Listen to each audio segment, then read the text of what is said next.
in a reality are what makes socialbuzztv.com a reality today.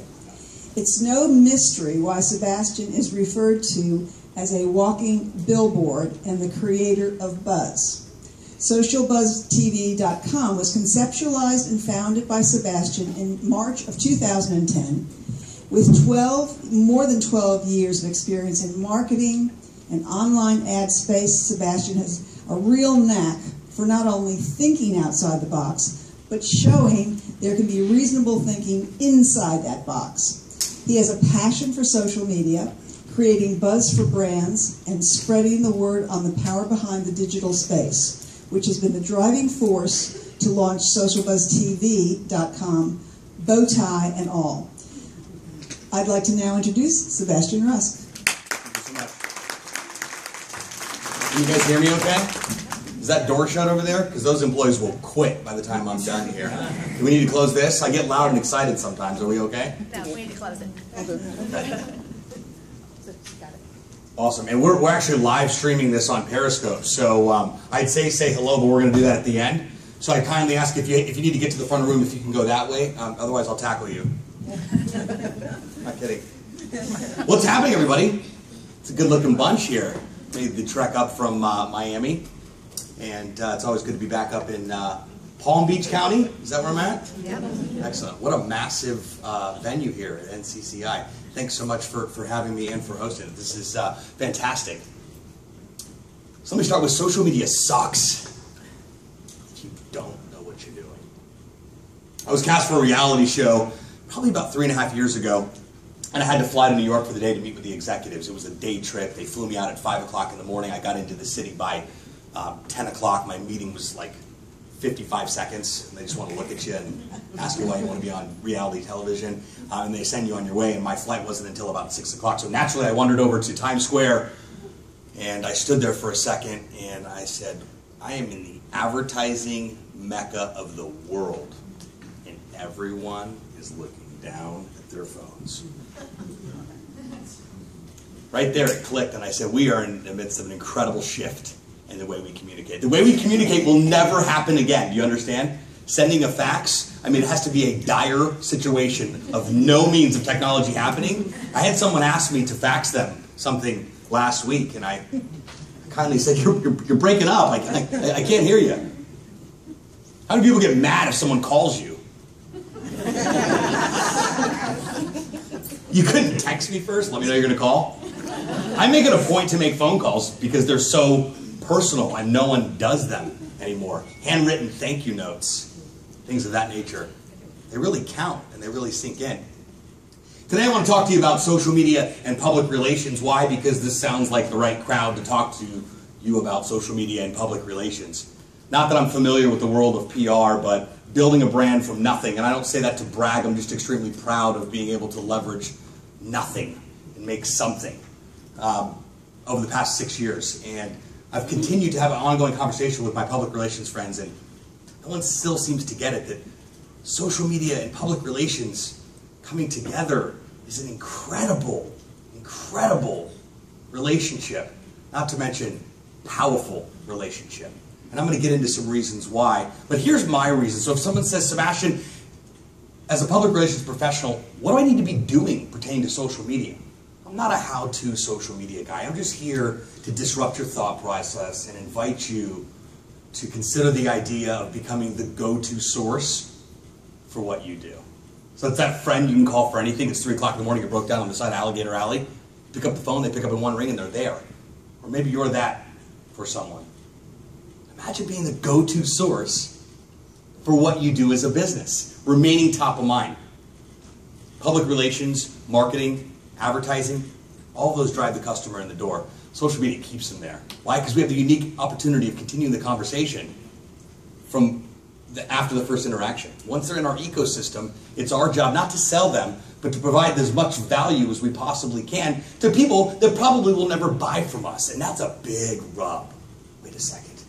I'm going to market, I'm going to advertise, I'm going to provide value, I'm going to write a blog post and help someone, but there's no immediate return. There's no tit for tat. Yeah, absolutely. Because when you do that, you become the go-to source for what you do. So if and when that person needs what you have to offer, you're top of mind. It's a no-brainer.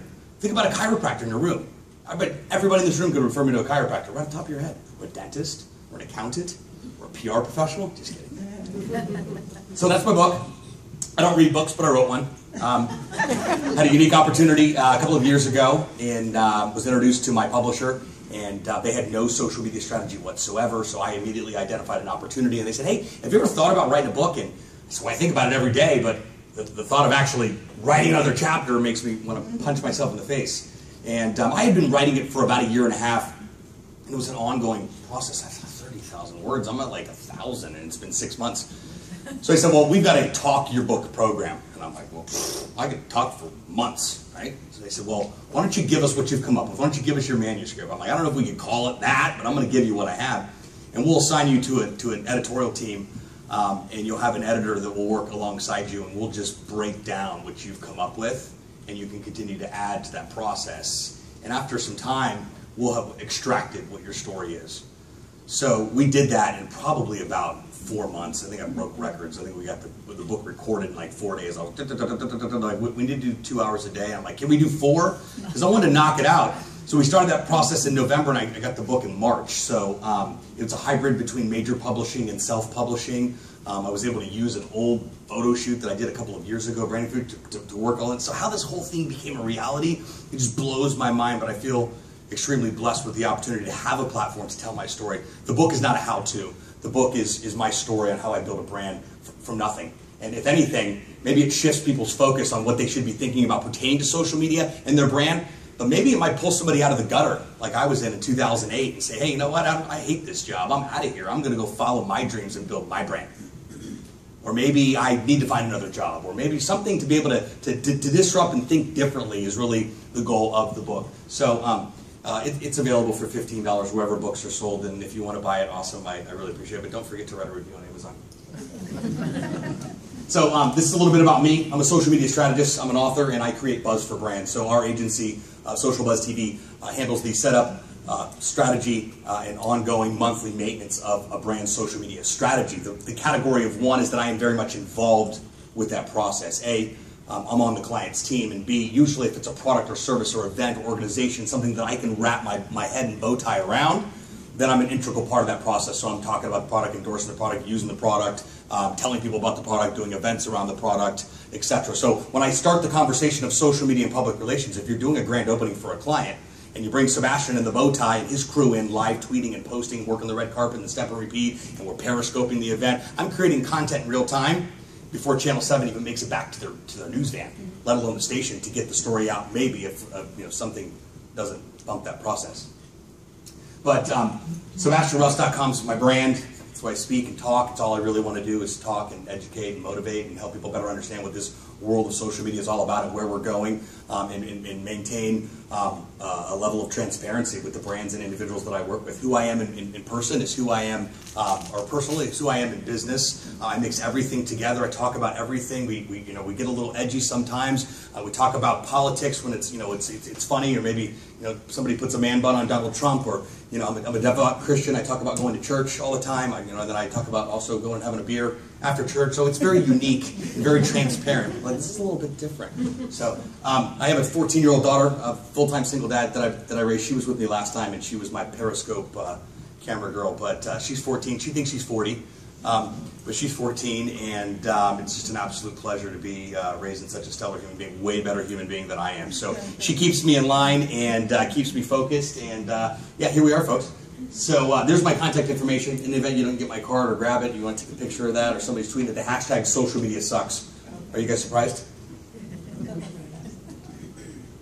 So Social Buzz TV is an integrated marketing solution that helps businesses and brands build online communities using social media to leverage and get the word out, build local celebrity and a following around what they're doing. I want to start out with one of my favorite quotes from one of my mentors and good friends, Bruce Turkel. Anybody know Bruce? Your brand is not about you. Who's this guy? Security. A good brand makes you feel good. A great brand makes you feel good about yourself. There was one more from Simon Sinek. It was, your brand is not about you, it's about what it does for other people. Hashtag real talk. Social media and public relations. First of all, the content's got to be awesome. What's not happening, I believe, in the realm of public relations is that your world is so fast and it's so real time and it's so contact driven, and that email or that person I'm following or my black book or phone call or right time of the day to catch them, and is the story going to get bumped because of the world crisis or what's going to happen? It's so fast and it's so crazy that social media by default takes a backseat. So creating content on the fly, it's like, some of the stuff that I see sent out, I have to stop. I'd be grossly negligent not to message someone and say, listen, I'm saying this with a lot of love, but that post and that grammar though, and I say this privately and as a favor, but I reach out to people just because I feel I'm very negligent if I don't. But the content that's being created, think about what appeals to you. That eye candy works. It tugs on those emotional heartstrings, and you're like, I kind of like that. That's neat. So what do you mean, create awesome content, Sebastian? You got to keep your audience in mind. Will the content be valuable to them? Remember, not about us, about them. Use online data to stay on top of trends. Google Trends is really good for that. You want us to talk about stuff that's relevant, but at the same time, let's not talk about what everybody else is talking about, right? Unless it's something that's a world crisis, something that like what went down in France on Friday. The social media did not suck then because we all unified as one. Just the world really did, and it was unfortunate. But Facebook, talking about this isn't in the presentation, but the one thing that stuck out in the middle of all that crisis was that Facebook implemented a feature immediately called Safe. So if you were in Paris, you could click Safe and it would notify your followers and people that are within your community that you're okay. Whew! Gives me chills to even think about the process or the thought that we actually have to have something like that. But in that case, social media does not suck, and that's incredible content. Facebook allowing us to be able to be notified, to change our profile pictures to the French flag. It shows a unified front that we are here standing united and together. You got to make it easy to share the content. I see too much content without unique sharing abilities. People, it takes a long time to copy and paste. Don't do that, okay? All you have to do is just click and say something. Click and say something. Because I think just click and sending something out, click and say something. There's tools for creating awesome content. Any Canva fans in here? Canva.com? Canva's great. The Meme Factory allows you to create memes, all kinds of fun stuff. Memematic, another meme app. So people are always wondering where these crazy memes come from. There's a meme factory somewhere. They're being created. Over is a great app I use a lot on my smartphone. Allows you to put words on there, hashtags. So if you've got an event, so let me give you an example of creating great content. So we've got a client grand opening happening. It's going to be going down in Palm Beach Gardens next week, and it's for a brand new golf course, right? And the brand new golf course is called brandnewgolfcourse.com, right? So my hashtag is going to be brand new golf course. It's going to be a picture of the golf course. It's going to be a picture of West Palm Beach. It's going to be a picture of Social Buzz and Sebastian in his bow tie. He's going to be there as well, and we're going to send that flyer out because two's always better than one, and more buzz, we can always get more buzz into the mix. That's the idea of creating awesome content, and I don't say this to throw myself in the mix. I'm giving the talk, why not, right? So I say it so that you can better understand what to give you an idea. So any talking opportunities that I have, I always share what their flyer is. I throw my picture in there, put my logo of some sort, and I create that kind of a collage to send that out to co-brand us, right? Because it's a fit for the client that's having me come talk, and it's also a fit for me because it gets me to show off that I get to come talk for all you awesome people, right? You got to pay to play on Facebook. So that was their original strategy. We're going to give it to you away for free for an extended amount of time. We're going to get brands and businesses on board, small, medium, and large. And then we're going to start charging you in order for your content to be seen. We're not going to charge you a lot because we have over 1 billion users. So we don't need to charge a lot, but we're going to be charging you something. So if you're creating blog posts, if you're creating videos, if you're creating original content, I highly suggest running an ad for $5 or $10 or $20. All the data is there to be able to focus on exactly who you want to go after, what areas geographically, and what audiences you want to talk about. Again, completely different talk. I'm not a Facebook ad expert by any means at all, but I understand the general scope of making sure your content is seen and paying for that process. You can promote your page. People say, "How do I get more likes?" You need to get your wallet out because you're able to target who's there as well. You're not going to go buy a bunch of a bunch of because here's what happens, right? It's not about being called out on fake people on your page, because that's inevitable. That will happen because it's 2015 and everyone knows what a fake follower is. If you have 10,000 people on your page and no one's engaging or looking at your content or sharing your content, ding, ding, ding, ding, ding, those aren't real people. So people see that. So aesthetically, people start to judge you, right? And we all judge, all of us. Some of us talk about it, some of us don't, right? I'm talking about judge based on seeing content. I'm not talking about judging other individuals. Running ads on Facebook. There's like, I think I counted 11 different ways to run ads on Facebook. You can promote your page, you can get more video views, you can get somebody to click on your website, go to your event, a Facebook event. There's multiple options, and they make it so easy that a 5-year-old can walk through that ad platform and be able to set up an ad and launch a campaign. You can start it, stop it, analyze it. Before you get into better understand what's going on with the campaign, the client likes that, right? You're like, listen, let's throw $100 at this month and see what traction we can gain from being able to do that. Once the client knows I've spent 100, and we go into the analytics and the platform tells us based on how much you spent, cost per click, how many impressions, how many people hit the link, how many people go to your website, register your event, etc. It becomes more valuable to the client, but it makes you more valuable to them because you're like, well, Facebook ads, we're running Facebook ads now, you know? Because I can only imagine public relations has been around forever and a day. It's old school, right? So along with old school comes old school way of thinking, right? PR's pretty much been the same game for a long time. It's all about your Rolodex and who you know and who your niche demographic is that you can go and be able to bring and shed light on. All right, so these hashtags, okay? So these are getting a little out of control, and this isn't in the presentation either, but hashtags are not afterthoughts, right? So hashtags so over it, like all those, that stuff is, yeah. Hashtag duckface, that's been a new one lately. Hashtags are utilized to categorize and organize content and information. They're utilized so that when you type "social media sucks" in a picture that you post from a luncheon here, you can go back to Facebook, or you can go back to Twitter.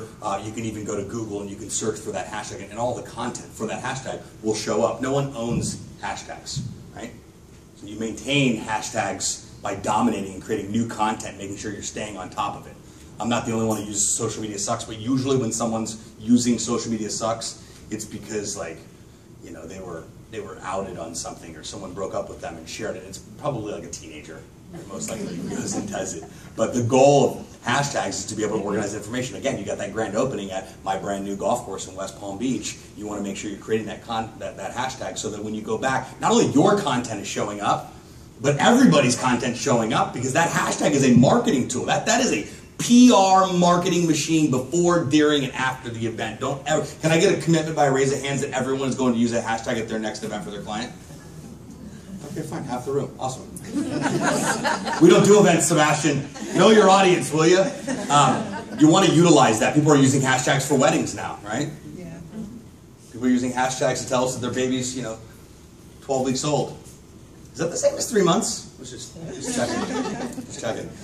It allows us to categorize information. I've been able to utilize, ever since hashtags became popular, I remember now going back and I'll work with a brand and they say, hey, can you send me some content of what you've done for another hotel or for another car company? And I'm like, searching my YouTube channel, I've got all this information. You've got to dig for a little bit, but you type a hashtag in, all that content pulls up immediately. It's crazy. And I'm able to just grab it and throw it all together. It's very time consuming to go and hunt old content. And it never really goes anywhere because nothing disappears on the internet. But being able to categorize information with a hashtag makes your life easier, makes you look like a rock star. I was just in California at a conference, and they said, we've never done this before, but we have a hashtag this year for the conference. I was like, all right.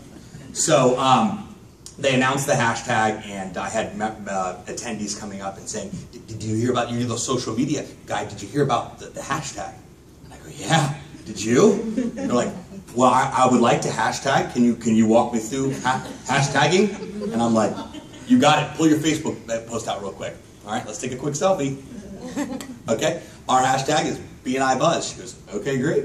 BNI Buzz. And she goes, what's the conference? BNI 2015. She goes, post. She goes, congratulations, you just hashtag. She goes. She was like, what, older lady, and but I was so cool that she was like so in it. She's like, I totally want a hashtag. So the rest of the conference, and I was there for 9 days, the rest of the conference was like, Hashtag, you know, everything was hashtag. It was that bit from, you know, Justin Timberlake and Jimmy Fallon, you know. Hashtag this. If you haven't seen that, go Google that. So, Wydesta here, I don't know what picture she's taking with Christmas lights in her shoes and getting all artsy with the program. That's cool. Hey, I embrace whatever it takes to get you through the day. What most concerns me is the comment for the picture is filled with approximately 25 hashtags. But, oh, she wasn't done yet. She was going in on those comments with probably another 50 hashtags. Now, granted, these hashtags do work on Instagram when they are relevant to your brand and what you're talking about. If you're just trying to hijack or, I don't know what the appropriate word would be. It's kind of like, it's a photo bomb of hashtagging, right? Hashtag bomb, is that what that would be? Then obviously you can get some traction from irrelevant audience, but I don't want to talk to people, even though it's a popular subject, about what I do if they have nothing, if we don't have anything in common. So it doesn't really make sense. So you want to make it relevant. They say between 5 and 10 hashtags, but what I like to do is if I post something on Instagram, you can go nuts with the hashtags, but then make the post to Facebook separate, say something different, don't have it. I wouldn't even use hashtags on Facebook unless it's like one. One's okay.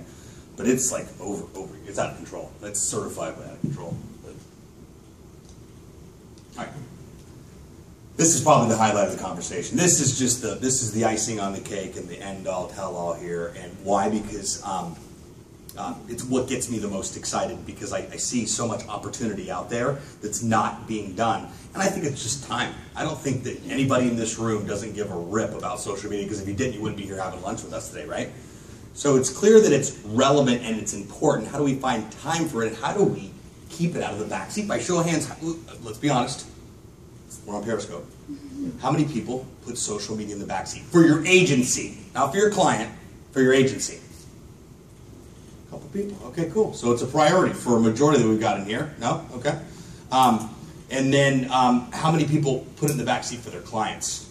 Because you're more concerned about, you know, the contractual agreements of what you are in the PR realm, which is get me exposure, get me placement. I find a lot happening in an ongoing conversation, and I say that to challenge your thought process a little bit, because this stuff is not slowing down. My friend Gary Vaynerchuk says that social media is overthrowing governments in the Middle East. Do you really have the audacity to think it's not affecting your brand or the clients that you work with? This stuff is serious, and it's not going anywhere. And Facebook has anchored itself into the world. It was not going anywhere whatsoever. They just built a 500,000 square foot bump, about the size of this bad boy, with a full park on the roof. They are not going anywhere. And they're doing good for the world. Mark and his wife, Priscilla, are aggressively working at bringing internet worldwide as the Internet.org project. So not only are they incredible philanthropists, but they're doing stuff to really make our lives better, right? When Facebook changes, everybody gets mad. Like I heard them say, I think Mark said in one of the town hall meetings, they stream them when they have them online, and he said, you know, we make all these changes so that you guys don't mess it up. Because people ruin everything, right? We mess it up. So they want to make sure that we don't do that. Putting social in the back seat. Leverage new technology, okay? So with Periscope, people say, why would you Periscope? Periscope is an interactive platform. Ideally, I'm streaming, and people are having conversations, and they're commenting, etc., which is good and bad. There's people that comment positively, and there's trolls. Those are ones that just call you all kinds of crazy names. And I laugh because I think they're funny, but at the same, when you're going back to reuse the content, that's kind of the kicker. In fact, so the first time today, I'm Periscoping this talk, but I turned off the comments, so I don't know if that's going to get a little.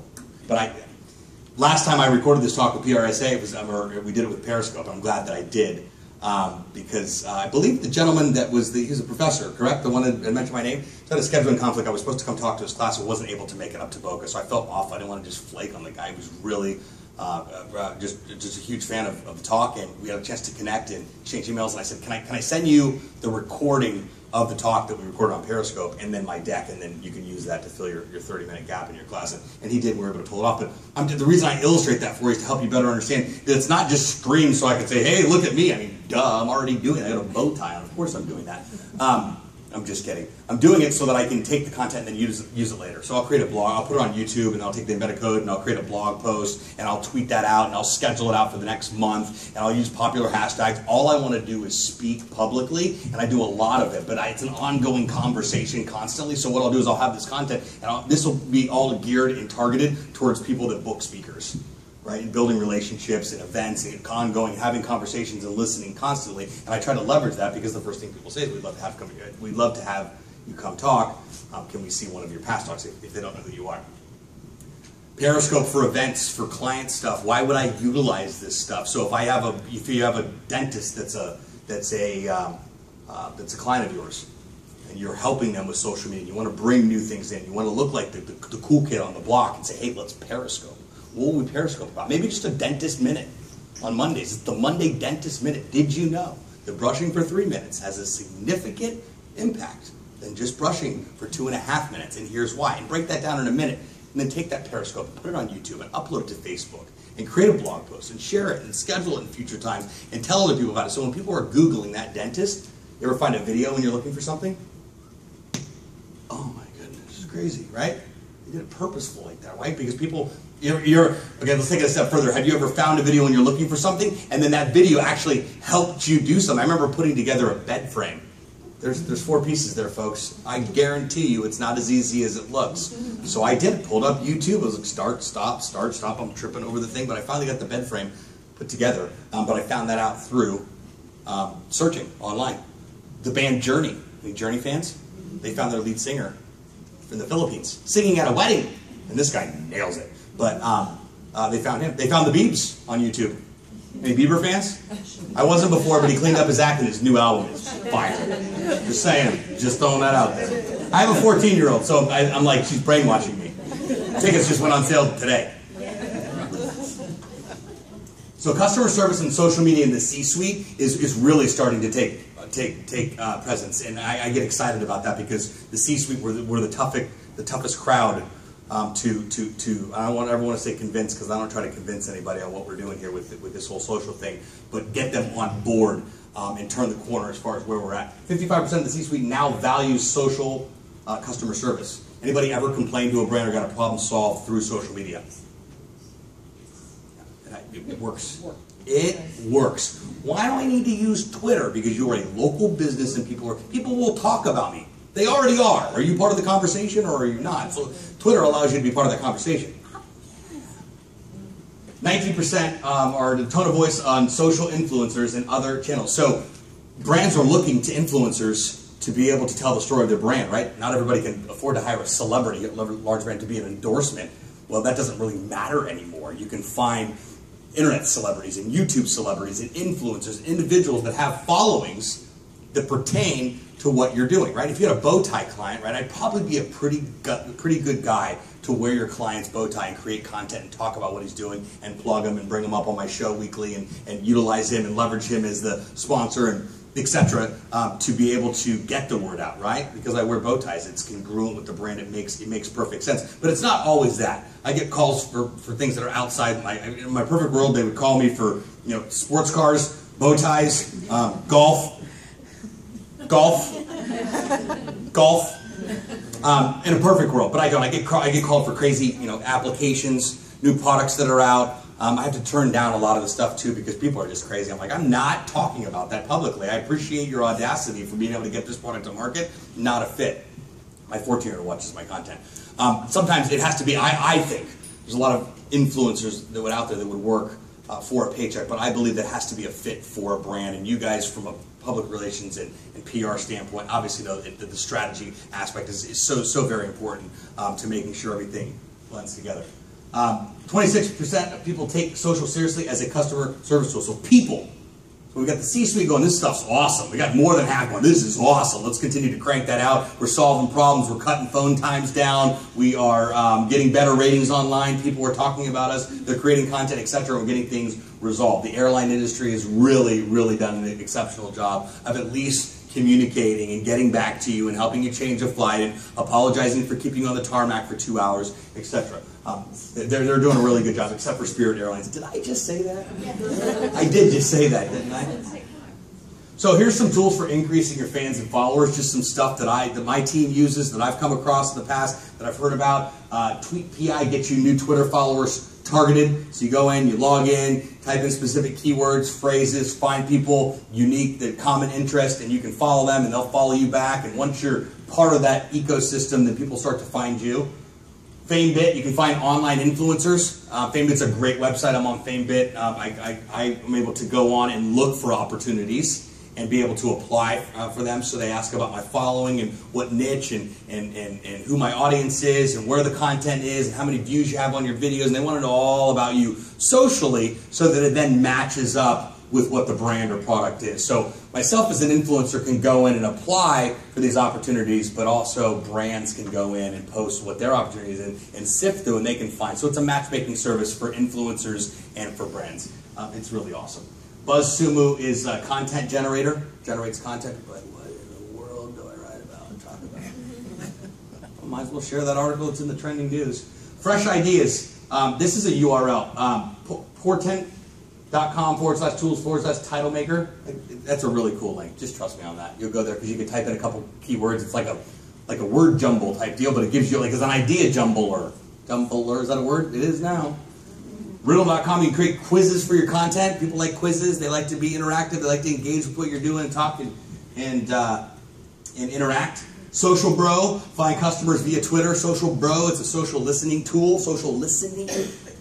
People are typing things about what your clients do, about what you do. Gosh, I need a new publicist. Mine sucks. Sounds like an opportunity to me. So, and Instagram. So not every brand needs Instagram, okay? Not every brand needs Instagram. If you have a product, if you have a service, if you demonstrate, talk about something, if you want to get the word out and you want to build a captive audience, there's a lot of brands that are utilizing Instagram and don't really need to be, but are hilarious. The first one that comes to mind is, what are the airport dudes? There we go, hilarious. That account, hilarious. So they shed some light and make fun at certain times of what people attempt to get through security, and it's just really hilarious. So that's one that I think of. They don't really need to have an Instagram account because, I mean, you can go file a complaint with the TSA and they're like, that's cool, thanks, appreciate it. Yeah, that pat down was a little too much, so that was included with the flight. Smartphones are not losing popularity, right? Everyone's got them, parents have them, grandparents have them. We're living in a selfie-induced world. So these things are not losing popularity as these continue to gain popularity, and they will because they're just going to get faster and smaller and cooler, and eventually we're just going to be like, you see my new phone? Where? Right here. We've already got the Apple phone. That's another talk. I don't know. I'm not getting into that yet. Customers see 100% of your posts. There's no pay to play on Instagram yet. Yet. They've just launched their ad platform. Anybody can use it now. It used to be just big brands, so you could scan, see fancy little pictures of McDonald's. Did I use the word fancy and McDonald's in the same sentence? Now you can, within the ad platform on Facebook, because Instagram bought Facebook, you should get that memo. You can run ads on Instagram and do sponsored posts. That's really, really new. So I haven't ventured into those waters yet, but I will. So the days of getting the word out from your brand, I believe all of your content will still be able to be seen. I don't think they're going to say a brand, because it's tough to decide for a brand and an individual on Instagram. There's not an Instagram business panel or a platform, an Instagram personal platform. So it's one and the same. So I don't know if they're going to do that. I think it's just the more people continue to join Instagram, the more noise there is. And if you want to rise above that noise, you can give us a couple, $2, $3.